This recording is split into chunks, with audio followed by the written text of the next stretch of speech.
किसी गांव में एक लड़का रहता था। उसका नाम था केसर।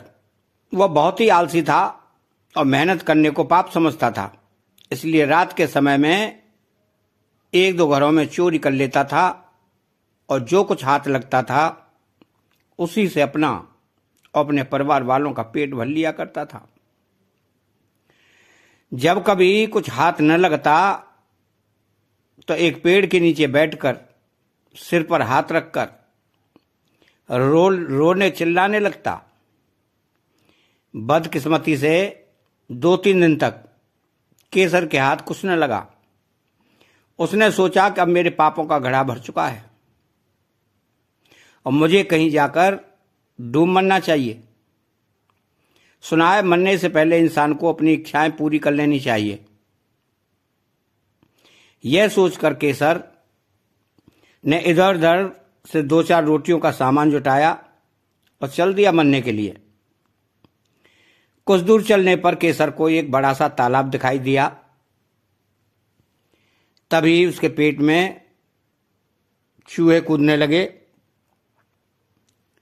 तालाब के पास पहुंचकर केसर ने सोचा पहले रोटी बनाकर खा लेनी चाहिए, फिर डूबा जाएगा। केसर ने रोटी बनाकर खा ली। रोटी खाने के बाद उसे नींद आने लगी। उसने सोचा इतनी दूर से चलकर आया हूं, कुछ देर सो लूं, फिर डूबूंगा। यह सोचकर केसर वहीं पेड़ की छाया में सो गया। कुछ देर बाद कौवों की कांव कांव सुनकर केसर की नींद टूट गई।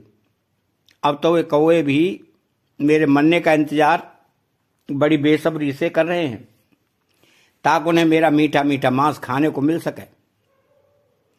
यह सोचकर केसर तालाब की ओर चल दिया।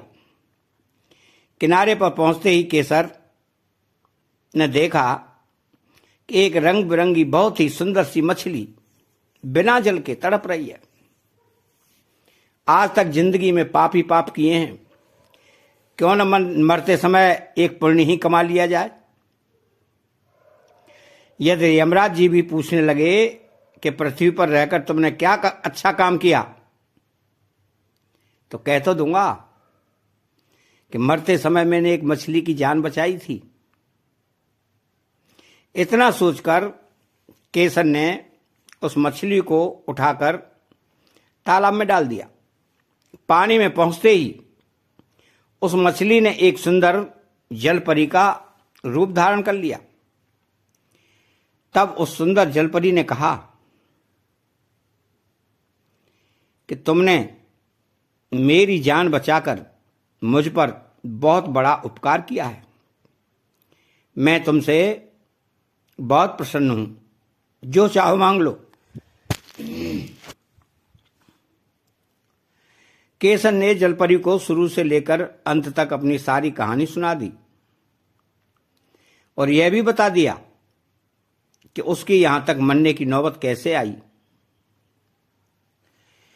फिर सोचकर जलपरी से बोला कि मुझे कोई ऐसी वस्तु दो जिससे मैं धनी धन प्राप्त कर सकूं और चोरी करने जैसी आदतों को छोड़ दूं।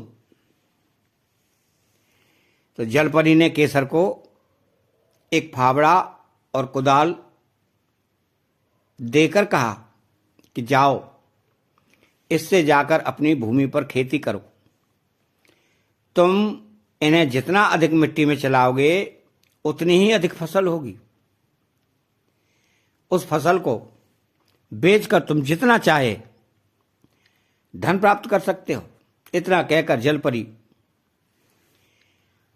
जल में समा गई।